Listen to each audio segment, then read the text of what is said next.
कोई महाराज नहीं आए, कोई सांसद नहीं आए। आप विचार करिएगा मिश्र जी, कोई साधारण व्यक्ति वहां नहीं आया। कौन आए? स्वर्गलोक के अधिपति महाराज इंद्र। और इंद्र अकेले नहीं आए, खाली हाथ आ गए नहीं हम आपका, ना ना ना ना। स्वर्ग की जो सबसे कीमती वस्तु है अमृत, वो लेकर के आए। और क्या कहा कि महाराज ये अमृत है। क्यों? अच्छा ऐसा भी नहीं है कि आए और ऐसे बैठ गए, आ जाओ हम आए हैं ना। सुखम नत्वा वदन सर्वे, सुखदेव जी को प्रणाम किया और सभा में नीचे बैठ गए। सुखम नत्वा वदन सर्वे, तो इनके लिए लेकिन लिखा क्या है? स्वाकार्य कुशला सुरा, अपने काम को बनाने में जो कुशल हैं, ऐसे कौन? देवता। वहां देवता पधारे, और जो देवता पधारे तो सुखदेव जी ने देखा इनको, इनकी तरफ ध्यान नहीं दिया, कथा सुनाने लगी। बीच में इन्होंने हाथ जोड़ा, प्रभु एक निवेदन है, क्या क्यों सुना रहे हो इनको कथा? कहा इनको भाव रोग से ग्रसित है। क्या भाव रोग क्या है? मृत्यु का भय। भाई दुनिया में कोई ऐसा प्राणी बना है जिसको भाव रोग ना हो?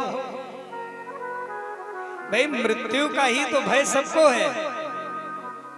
दुनिया में कोई ऐसा है ही नहीं जो इस संसार के परिवर्तन से अलग हो। सबको इस परिवर्तन का हिस्सा बनना ही है। कोई आज बन रहा है, कोई बाद में बनेगा, बस इतने अंतर है। वही कह रहे हैं कि काम करिए। क्या है? कहा कि एवं विनिमय जाते। हे गुरुजी, हम लोग आए हैं स्वर्ग से और स्वर्ग से अमृत लाए हैं। आप एक काम कर लीजिए, हमसे विनिमय कर लीजिए, हमारा आपका अनुबंध हो जाए, कमिटमेंट हो जाए। कि क्या विनिमय हो जाए? कहा कि महाराज सुधाराज्ञा प्रपेयताम। लेकिन इसमें एक समस्या है। क्या? पहले बात तय हो जाए तब। आप राजा को पिला दीजिए अमृत, क्योंकि राजा को मरने का भय है, लेकिन हमारी आपकी बात तय हो जाए। क्या बात तय हो जाए? ये जो भागवत कथा इनको सुना रहे हैं, ये बदले में आप हमें सुना दीजिए। प्रपास्यामो वयम सर्वे श्रीमद् भागवतामृता। और इसमें एक और काम है, इनको आप अमृत देकर विदा करिए, कथा हम अकेले सुनेंगे। क्या कहा? तो यद्यपि देवता श्रेष्ठ हैं, उनमें कोई कनिष्ठता नहीं है, ना कोई राग द्वेष था सुखदेव जी का, लेकिन सुखदेव जी को बड़ी पीड़ा हुई। सुखदेव जी ने देवताओं से कहा, देवताओं तुम उनको पहचानते हो जो लोग बैठे हैं? कहा कौन है? कहा ये भृगु जी हैं, अंगिरा हैं, मरीच हैं, पुला हैं, पुलस्त हैं, क्रतु हैं, जाबाली हैं, परशुराम हैं। ये बड़े बड़े वशिष्ठ हैं, ये सारे ऋषि हैं। भृगु वशिष्ठ च्यवनस्य गौतमो मेधातिथिर्देवल देवरातो राम सथाव्या ससुतस्य साकलो इम्रकंडो पुत्रः त्रिजपे पलादा। इम्रकंडू के पुत्र है, पिप्पलाद है, बड़े बड़े ऋषि हैं। और शास्त्र कहता है कि यह न कहीं सटही हठशीलहि, जिनको सत्संगति में प्रेम नहीं है उनको भागवत सुनानी नहीं चाहिए। जिनको पहले संतों के चरणों में प्रेम नहीं है, जिन संतों से जिन्हें प्रेम नहीं है, जिन्हें संतों के साथ बैठने का महाराज ज्ञान ही नहीं है, उनको भागवत सुनने का अधिकार नहीं है, नहीं है। उनको सुनाना नहीं चाहिए। यही भाव आ गया होगा सुखदेव जी के हृदय में, और लिखा भी है कि सुखदेव जी ने विचार किया कि इनको तो संतों का आदर ही नहीं पता है कि ये जीवन मुक्त महात्मा है, इनके बीच में बैठ के कथा सुनने का जो फल है वो लाखों गुना बढ़ जाता है, और ये तो कह रहे हैं कि इनको विदा करो, कथा अकेले को सुनाओ, क्योंकि हम अमृत दे रहे हैं और हम स्वर्ग के राजा हैं। तो क्या करिए, क्या किया, एवं विनिमय जाते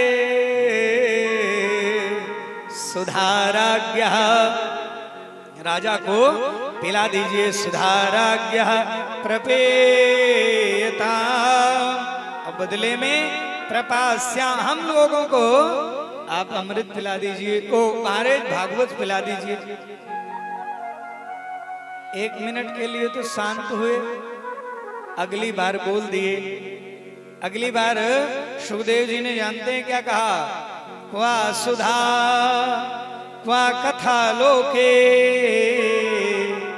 महाराज इंद्र, क्वा सुधा क्वा कथा लोके, क्वा कांचा क्वा मणिर महान, कहाँ कांच और कहाँ मणि, कहाँ सुधा कहाँ कथा, कहाँ क्वा कांचा क्वा मणिर महान, ब्रह्मणा तो विचार्यैव तदा देवांजः सह, महाराज हंसी उड़ाते हुए उनको विदा कर दिया।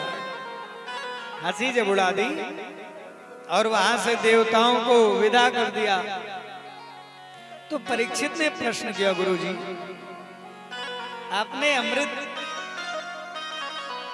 कहा कि ये अमृत मिल कैसे रहा था जानते हो? मैं आप भी ध्यान से सुनना सज्जनों, ये जितना भी कुछ अमृत जैसा मिलेगा हमें, चाहे वो सम्मान हो, चाहे वो यश हो, चाहे प्रतिष्ठा हो, चाहे ज्ञान हो, जो भी चीजें हैं वो हमारे पुण्य का ही प्रभाव है। आपने ये जानते हैं भाग्य कहां से बनता है? भाग्य या प्रारब्ध जो भी आप कह लीजिए, अंग्रेजी वाले स्टार्स जो भी कह लीजिए, भाग्य हो, प्रारब्ध हो, अदृश्य हो, जिसको जो भी कहना है, वो कहां से बनता है? भगवान के पास फैक्ट्री नहीं है कि आपको भाग्य निकाल करके ले, इतना भाग्य तुम ले जाओ ना। कहां से मिलता है भैया?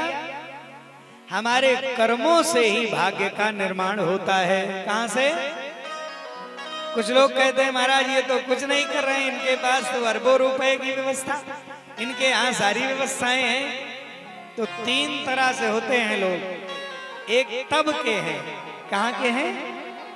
तब के हैं इस जन्म में कोई पुण्य नहीं है, कोई श्रम नहीं है, कोई पढ़ाई नहीं है, कोई मेहनत नहीं है, लेकिन आनंद का भोग कर रहे हैं, यश का भोग कर रहे हैं, धन का भोग कर रहे हैं, सारी सुविधाओं का लाभ ले रहे हैं। वो कब के हैं? तब के हैं। वो तब के हैं और अब आनंद ले रहे हैं। और कुछ लोग गरीब घर में जन्म लेते हैं, लेकिन अपने पुरुषार्थ से, पराक्रम से, प्रयास से, सद्कर्मों से प्रयास करके ऊपर पहुंच जाते हैं। तो वो तब के नहीं है, वो अब के हैं। नहीं, अब के हैं और अपने प्रभाव से पहुंच जाते हैं। और तब वाले बिना कुछ किए आकर के बैठ जाते हैं। तो कहा महाराज और तीसरे? कहा कि तीसरे हैं न तब के हैं न अब के हैं, न पहले कुछ करके सदकर्म आए, न आज कोई सदकर्म कर रहे हैं, उसी पाप योनि में जन्म लिए और पाप में ही लगे हुए हैं। न वो तब के हैं न वो अब के हैं, और वो कभी के नहीं हैं। इसलिए और भाग्य कहाँ से बनता है? यही हमारा जो सदकर्म है, हमारा जो पुण्य है, हमारे जो अच्छे कर्म हैं, यही हमारे भाग्य बनते चले जाते हैं। भगवान के पास कोई फैक्ट्री नहीं है कि भाग्य दे देंगे, नहीं। भगवान के शरण में क्यों जाएं फिर? भगवान क्या है? भगवान को अदृश्य कहते हैं, अकर्ता कहते हैं। भगवान का नाम क्या है? विष्णु सहस्त्र नाम में एक नाम है अकर्तो गहनो गुहा। भगवान अकर्ता है। भगवान क्या करते हैं? जो भी हमने सत असत कर्म किया है उसका यथोचित भोग हमें प्रदान कर दें, यही भगवान का कार्य है। उदाहरण कोई है जानते हैं भैया? नहीं। कोई उदाहरण है? जल्लाद को आपने देखा? बैठ जाइए। जल्लाद को आपने सुना होगा, हो सकता है देखा भी हो। जल्लाद क्या करता है? फांसी देता है। तो फांसी देने में जल्लाद का हाथ है क्या? है? जल्लाद का कोई हाथ है क्या? उसको तो काम मिला हुआ है। वो डंडा खींचेगा, तख्ता हट जाएगा, वो कुछ देर तड़पेगा, मर जाएगा, पैसा लेगा, चले जाएगा, बस पकड़ेगा। तो जल्लाद का कोई हाथ है फांसी देने में? नहीं है। और अच्छा, उस फिर जज का हाथ है? नहीं। अंतिम में आपको कहना पड़ेगा ये इसके कर्मों का फल है जो इसे फांसी प्राप्त हुई, अथवा जो सुख और दुख प्राप्त हुआ है वो कर्मों का ही फल है। इसलिए ये विचार मन में मत रखिए कि भगवान हमारे, अच्छा फिर भगवान की शरण में क्यों जाए? ये भी तो प्रश्न है। जब भगवान कुछ देने वाले नहीं, लेने वाले नहीं, तो हम भगवान की शरण में क्यों जाएं?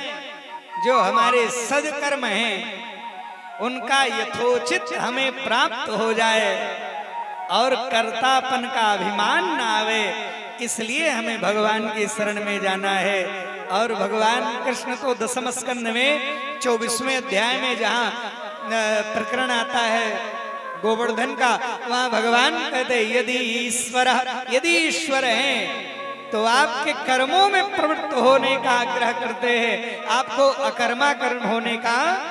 या महाराज हाँ यही बताया कि महाराज आप सदकर्म करते रहेंगे तब ही फल भगवान देने वाले हैं। इसलिए यही कह रहे हैं। और मिलेगा कैसे? फिर ये कैसे मिलेगा? कहा आपके ही पुण्य का प्रभाव है, जो अमृत मिल रहा है आपके पुण्यों से कट जाएगा। और यदि आप चाहते हैं कि हमारा पुण्य बढ़े तो इसलिए भागवत कथा है। और जब तक ये पुण्य है आपका तब तक ये स्वर्गलोक में आनंद देगा, ये आपको अमृत। लेकिन जिस दिन आपका पुण्य समाप्त हो जाएगा इसी पृथ्वी में महाराज धक्का मार के गिरा दिया जाएगा। छिन्ने पोणे मृत लोकम विसंती, यही फेंक दिया जाएगा। इसलिए वो कहा कि ये श्रीमद् भागवती वार्ता, महाराज ये भागवत जी की जो वार्ता है ये भगवत धाम देने वाली है। भगवान की सायुज्यता, सालोक्यता, सारूप्यता और स्वामित्वता प्रणाम प्रदान करने वाली है। इसलिए इसका पान करोगे तो कल्याण होगा।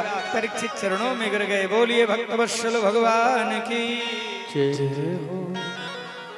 कहा महाराज तो क्या किया जाए? तो देवता जब गए वापस तो ब्रह्मा जी की शरण में गए। ब्रह्मा जी से कहा प्रभु ये बहुत बड़ा अन्याय है। क्या अन्याय हुआ?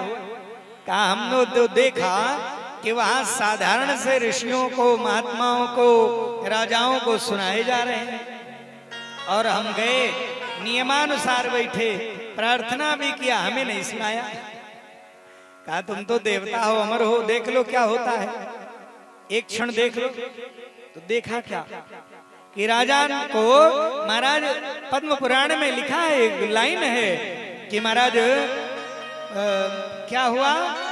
श्रवणगत मुक्ति कथने, परीक्षित के शरीर के दंश के पहले ही मुक्ति हो गई थी। लाइन यही कह रही है, पंक्ति यही है कि परीक्षित का जो शरीर नष्ट हुआ उसके पहले परीक्षित साक्षी हैं किस चीज के? श्रवणगत मुक्ति कथने, केवल श्रवण मात्र से ही मुक्ति प्राप्त हो गई, ये परीक्षित साक्षी है। तो ये बात जब ब्रह्मा जी ने देखा, राज्यो मोक्षम तथा वीक्ष तो पुराधा ताप विस्मृता, धाता पे विस्मृता, ब्रह्मा जी को भी विस्मय हो गया, ये कैसे हो रहा है? ये तो सिद्धांतों का भी अतिक्रमण हो रहा है। सिद्धांत यही न कहता है कि सर्पदंश से मृत्यु हुई तो प्रेत योनि में जाना पड़ेगा, मुक्ति तो हो ही नहीं सकती। तो पुरा धाता पेवे स्मृता, तो उन्होंने क्या किया? सत्यलोके तुलाम बद्ध्वा, सत्यलोक में ब्रह्मा जी ने अपने लोक में तराजू बांधी और तोलयन साधनन जा, सारे साधनों को तोलने लगे। देखा क्या? साधनों को जो तोला महाराज, तो देख रहे हैं कि लघु अन्यानि जातानि, जितने भी और साधन थे वो सब कम हो गए। अगौरवेण इदा महत, ये पलड़ा नीचे को हो गया। लोग बोल पड़े, क्या कारण है? ऋषियों ने कहा मे निरे भगवत रूपा, ये क्या है? ये भागवत कोई लिटरेचर ग्रंथ नहीं है, तो क्या है महाराज? ये ते नियम वांगमयी मूर्ति प्रत्यक्षा वर्ते हरे है, ये भागवत ही भगवान की साक्षात मूर्ति है। एक सज्जन ने, ऋषि ने कहा महाराज यदि भागवत मूर्ति है तो प्राण प्रतिष्ठा कैसे हुई इसमें? भाई बिना प्राण प्रतिष्ठा के तो मूर्ति का कोई औचित्य है नहीं, क्योंकि हम लोग मूर्ति पूजक थोड़े हैं। क्यों मैया? हम लोग मूर्ति पूजक नहीं है। लोग कहते हैं ये लोग तो मूर्ति पूजक हैं। कोई है मूर्ति पूजक यहाँ?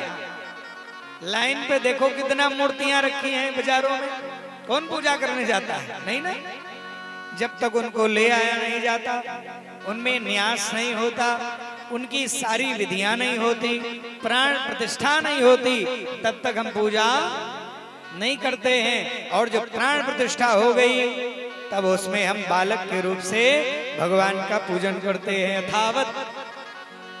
और उसी मूर्ति में जो 20 साल पूजा किए, रोज पूजा किए, नहलाए धुलाए, आरती पूजा शयन सब कराए, वही मूर्ति यदि कहीं से खंडित हो जाए, टूट जाए, तो उसी दिन से उसका पूजन बंद हो जाता है। ये भी विधि है। इसलिए हम लोग मूर्ति पूजक नहीं हैं, हम लोग भगवान के उस प्राण, उस अवचेतना के पूजक हैं। इसलिए कह रहे हैं महाराज अगर भगवान ते नियम वांगमयी मूर्ति, ये वांगमयी मूर्ति है तो उसमें प्रतिष्ठा कैसे हुई? तो एकादश स्कंद में उद्धव जी के प्रकरण में चर्चा होते होते भगवान से जब रोने लगे उद्धव जी, प्रभु आप चले जाएंगे तो हमारा कल्याण, सबका कल्याण कैसे होगा? का चिंता मत करना उद्धव, तिरोधाय प्रविष्टोया श्रीमद्भागवतार्णव, मैं अपने को तिरोहित तो करूंगा लेकिन प्रविष्ट हो जाऊंगा कहां? श्रीमद्भागवतार्णव, इसी श्रीमद्भागवत रूपी अरणों में ही मैं प्रविष्ट हो जाऊंगा। तो इसमें भगवान ने स्वयं प्राण प्रतिष्ठा करी है। बोलिए भागवत भगवान की जय हो। तो कहा महाराज ऐसी भागवत कथा तो देवताओं को भी दुर्लभ है, इसीलिए इन्हें कहते हैं भाग्योदयन। आज जैसा भाग्य आपके भी पूर्व पुरुषों की कृपा हुई है। भाग्योदयन बहुजन्म समर्जितेन, एक जन्म के पुण्य के प्रभाव से भागवत जी की कथा हमारे आंगन में हो जाए, ऐसा शास्त्रगत कहीं लिखा नहीं है। ये पद्म पुराण में तो ये लिखा है कि भाग्योदयेन बहुजन्म समर्जितेन, बहुत जन्मों का पुण्य उदय होता है तब सत्संगमं च लभते